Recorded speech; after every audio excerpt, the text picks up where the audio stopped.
seminar pertama yang merupakan pemilik ide awal bersama lagi dengan DKM Istiqomah. Jadi tiga lembaga yang kerjasama. Dan sebagai bersama tadi, insya Allah ini merupakan salah satu bentuk ukhuwah Islamiyah, salah satu bentuk kerjasama kita dalam hal kebaikan, dan semoga ini menjadi cikal bakal bagi kerjasama kita ke depan untuk menjadikan Islam terutama di Balikpapan ini bersatu, kita berada dalam ukhuwah Islamiyah yang sama, dengan gerakan yang sama, dengan tujuan yang sama, dan tentu saja di jalan yang benar yang sama, insya Allah.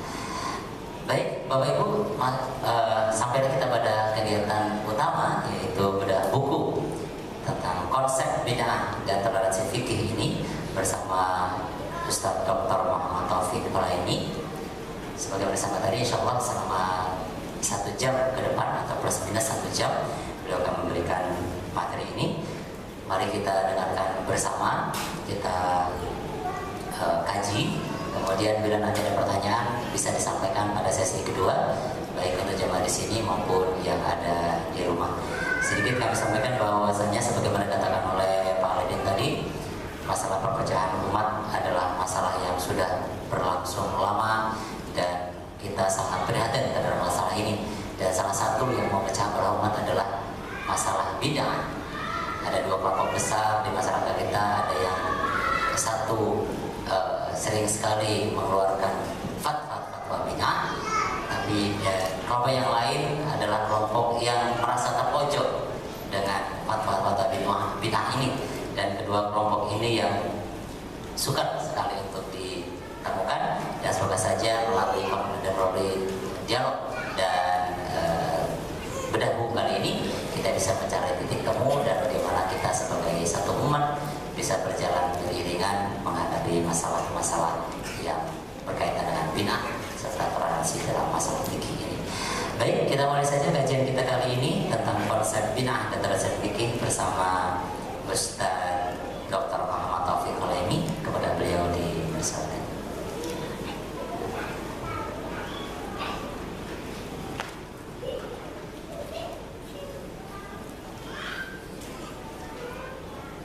A'udzubillahi minasyaitonirrajim. Bismillahirrahmanirrahim. Assalamualaikum warahmatullahi wabarakatuh.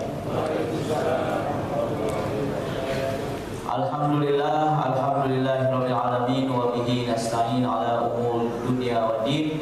Assalatu wassalamu ala asyrafil anbiya'i wal mursalin wa ala alihi wa sahbihi ajmain. Amma ba'du. Hadirin jamaah yang dimuliakan Allah, bapak-bapak dan ibu-ibu sekalian yang dirahmati Allah. Alhamdulillah, pertama kita bersyukur pada Allah Subhanahu wa taala. Allah menyatukan kita dalam satu akidah yang sama, dalam satu Quran yang sama, dalam satu sumber yang sama, dan mudah-mudahan Allah menjaga persatuan kita walaupun memang ada sedikit perbedaan di antara kita. Salat dan salam kita haturkan kepada Rasulullah SAW. Mudah-mudahan salawat kita selalu mengingatkan kita bahwa kita adalah umat yang satu. Hadirin rahimakumullah, pada hari ini insyaallah kita akan membahas buku ini, konsep bid'ah dan toleransi fikih. Sedikit, buku ini dikarang oleh seorang doktor bernama Abu Hilal Al-Fajj dari kota Al-Ahsa di Saudi. Saya pernah mencari buku ini lama tapi nggak ketemu karena saya carinya di Mesir. Ternyata buku ini munculnya diterbitkan di Saudi. Tidak terbayang oleh saya buku ini terbitnya di Saudi. Tapi alhamdulillah bisa mendapatkan walaupun bukan bukunya tapi dalam bentuk PDF, kemudian dicetak dalam bentuk PDF dan bisa diterjemahkan. Ini pernah dibedah di Book Fair tahun 2012 kalau tidak salah, bulan April waktu itu, dan memang sudah lama buku ini. Ada bahwa pertama yang saya ingin sampaikan adalah buku ini menurut pengarangnya bukan untuk menyerang siapapun. Jadi harus menjadi catatan bahwa buku ini tidak ingin menyerang siapapun, dan beliau memakai bahasa yang sangat santun menunjukkan bahwa tidak ingin menyerang siapapun, tidak ingin menyalahkan siapapun. Namun mari kita dengan sangat objektif melihat apakah apa yang disebut bid'ah, apakah sudah pasti maknanya, apakah hanya satu konsep atau lebih dari satu konsep. Yang terakhir, apakah saling membid'ahkan dalam masalah fikih pun maknanya bid'ah yang pasti ke neraka atau ada makna lain? Jadi memang ini dipertanyakan semuanya oleh pengarang buku ini. Hadirin Allah, saya hanya menulis pengantar buku ini.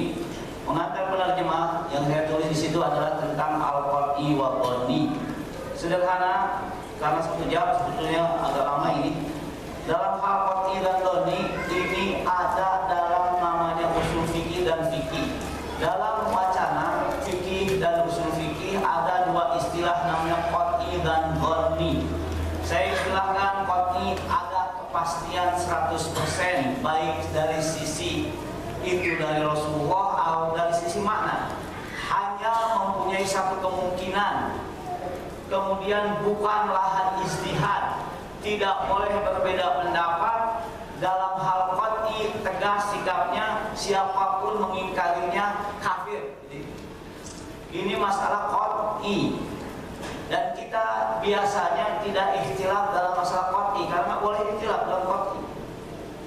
Jadi masalah misalkan dalam masalah-masalah yang qat'i sama sekali tidak ada perbedaan pendapat kecuali yang akidahnya beda ya. Kalau akidahnya beda bukan mukmin. Atau kecuali yang berlindung di atas nama Islam padahal tidak Islam. Itu namanya qat'i. Yang kedua, dhanni. Apa itu dhanni? Masih ada belum kepastian 100%, masih mempunyai lebih dari satu kemungkinan. Kalau kata bisa jadi 2 makna atau lebih. Lahan ijtihad, kalau masih lahan ijtihad masih mungkin beda pendapat. Kalau terjadi beda pendapat, diharapkan terjadi toleransi satu sama lain dalam masalah yang dhanni. Ini mukadimahnya. Jadi dalam fikih, dalam usul fikih ada qat'i dan dhanni, dan itu disepakati oleh para ulama ada 2 istilah ini. Jadi kalau wajibnya sholat qat'i, tapi kalau cara angkat tangan bagaimana Allahu Akbar dhanni. Jadi masih bisa berbeda pendapat. Nah, hadirin rahimakumullah, dalam qat'i dan dhanni, apakah konsep bid'ah qat'i atau dhanni? Ternyata dhanni. Masih mungkin beda pendapat. Apakah menilai bid'ah atau tidaknya sesuatu qat'i apa dhanni? Dhanni. Hampir semuanya dhanni dan dhanni dan dhanni. Pada akhirnya hadis tentang bid'ah semuanya dhanni. Namun masalah dhanni di sini bukan tidak benar, masih menyisakan kemungkinan beda pendapat. Ini masalah. Kalau qat'i, yang tidak boleh adalah hal yang dhanni disikapi qat'i, tidak boleh berbeda dengan salah adalah berbeda dengan saya adalah sesat. Ini masalah. Silahkan lihat, mau dibuka buku apapun ada masalah qat'i dan dhanni. Qat'i dan dhanni. Ini sebagai mukadimah pertama. Kenapa? Karena memang tidak boleh disebut bahwa masalah bid'ah adalah masalah qat'i yang tidak ada beda pendapat. Ternyata memang menyisakan beda pendapat yang terkadang beda pendapatnya juga bukan zaman sekarang saja, dari zaman dulu pun sudah terjadi beda pendapat dalam masalah bid'ah atau tidak bid'ahnya sesuatu. Hadirin rahimakumullah, kalau slide terlalu panjang kita lewat saja. Kita akan melihat. Jadi kalau tidak sempat punya bukunya, ini slide-nya silahkan di copy saja. Ini ada pertanyaan dalam buku ini. Apakah yang akan dijawab dalam buku ini? Apakah ada perbedaan pendapat dalam konsep dan definisi bid'ah? Dalam buku ini jawab ada beda pendapat. Yang kedua, apakah pendapat dalam masalah bid'ah antara shawab dan khata atau hak dan batil? Ternyata dalam masalah bid'ah khususan yang berhubungan dengan fikih tidak dalam konteks hak dan batil, tapi masalah khata dan shawab. Khata tepat, shawab kurang tepat. Apakah pembahasan dalam masalah ini masuk dalam ijtihad? Masuk dalam ijtihad karena masih dhanni. Apakah ulama satu pendapat dalam menilai bid'ah atau tidaknya sebuah masalah baru dalam agama? Ternyata tidak satu pendapat, baik ulama sekalipun Abu Hanifah, Imam Hanafi, atau Imam Syafi'i, atau Malik, atau Ahmad bin Hanbal pun beda pendapat dalam bid'ah tidak bid'ahnya sesuatu. Dan ulama zaman sekarang pun berbeda pendapat tentang bid'ah atau tidak bid'ahnya sesuatu. Maka hadirin rahimakumullah, sesungguhnya masalah ini adalah dhonni yang memang memungkinkan beda pendapat. Kalau memang memungkinkan beda pendapat, yang jadi masalah apakah kita akan memaksakan pendapat kita untuk diterima orang lain dan itu mustahil, atau kita mensikapi perbedaan ini dengan ruh ukhuwah Islamiyah, dengan ruh persatuan umat, agar umat tidak acak-acakan. Maka sesungguhnya toleransi dalam masalah seperti ini. Adalah yang menuliskan sebab penulisan, yaitu apa? Ini tidak kita lewat saja. Kita lewat ini 3 hal penting ini yang sebab penulisan. Pertama, menulis secara tegas mengatakan Ahlus Sunnah wal Jamaah harus menyatukan kata, hati dan barisannya. Ini udah berapa tahun yang lalu ditulis, tapi beliau mengawanti-wanti. Apa artinya? Kita sibuk bid'ah tidak bid'ahnya sesuatu, nanti ada kelompok yang mengaku Islam tapi tidak Islam justru masuk ke kita, sedangkan kita dalam keadaan mereka. Maka di sini menyatukan kata, hati dan barisannya untuk apa? Ada bahaya yang lebih besar. Kedua, dialog dan diskusi adalah suatu hal yang wajar, namun jangan sampai merusak saling menghormati. Tadi pagi disebutkan Allah mengagungkan kehormatan seorang muslim. Wa dzalika wa man yu'azzim hurumatillah, barang siapa mengagungkan hal-hal yang Allah hormati, hurumatillah, seorang mukmin kehormatannya lebih tinggi. Akan tetapi kenapa kita lebih mudah menerakakan mereka? Jadi kalau mau diskusi, mari kita berdiskusi, jangan sampai merusak ukhuwah, tetap saling menghormati. Hal tersebut terwujud dengan 2 hal kata beliau.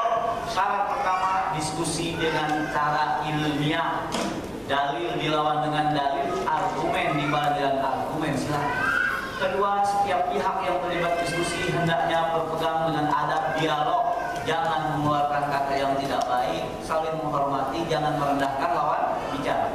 Kemudian buku ini diharapkan, kata penulis, menjadi sebab mendekatnya pandangan yang berbeda dalam masalah bid'ah. Jadi penulis sama sekali tidak menginginkan menyerang siapapun dalam masalah ini. Mari kita objektif dalam menilai bid'ah.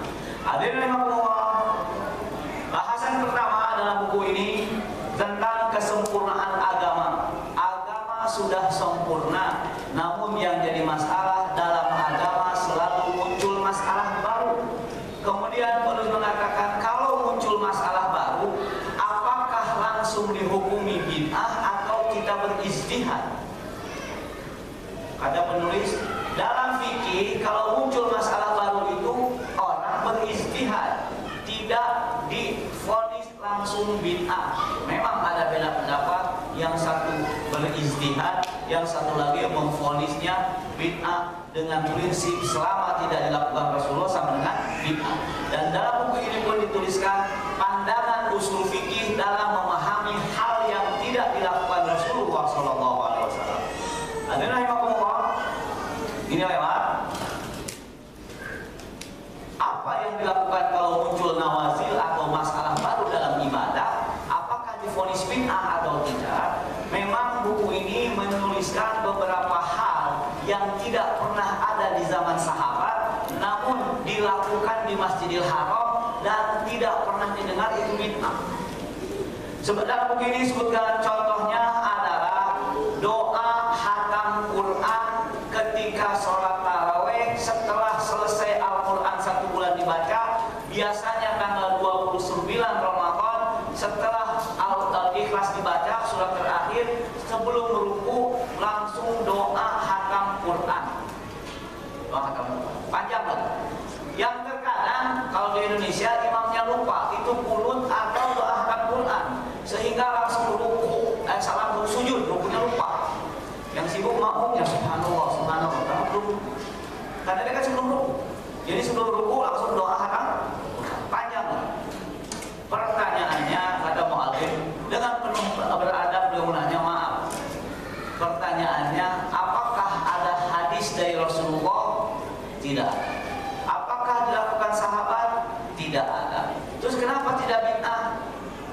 Katanya agak bingung. Nanti dulu katanya. Ini nggak beda, masalah nggak ada kebidahan sekali. Nah, kemudian apa sebabnya? Kata pengarang kalau begitu kemungkinan jawabannya adalah itu pernah dilakukan orang Mekah ketika Ahmad bin Hambal berkunjung ke Mekah. Kata yang mengatakan bidah, yang melakukan betul itu dilakukan Ahmad bin Hambal. Tapi kata pengarang Ahmad bin Hambal ke Mekah tahun 250 Hijrah, sekitar 2 abad setelah Rasulullah meninggal. Berarti amalan tersebut tidak ada Qur'annya, tidak ada sunnahnya, tidak ada sahabat melakukan, tidak tabi'in melakukan. Karena 250 setelah tabi'in. Kenapa tidak bid'ah? Di sini pertanyaannya. Kalau begitu, ada amalan yang sama-sama disepakati oleh semua orang, akan tetapi tidak dilakukan Rasulullah dan tidak bid'ah. Di sini baru masalah. Maka hadirin Allah, kata pengarang, kalau ada masalah baru, berarti tidak selamanya tidak baik, pasti harus melalui proses ijtihad, bukan langsung divonis bid'ah. Jadi di sini dan dalam buku ini disebutkan juga beberapa hal di awal buku tentang amalan baru yang biasa dilakukan tapi tidak bid'ah, padahal tidak ada sumbernya sama sekali. Di antaranya mungkin tadi disebutkan ada istilah yang namanya kita di bulan Ramadan biasanya setelah 10 Ashurul Awakhir akan melakukan sholat tarawih 2 kali. Setelah Isya nanti malam bangun lagi. Pertanyaan, adakah sholat tarawih 2 kali? Tidak, Rasulullah tidak.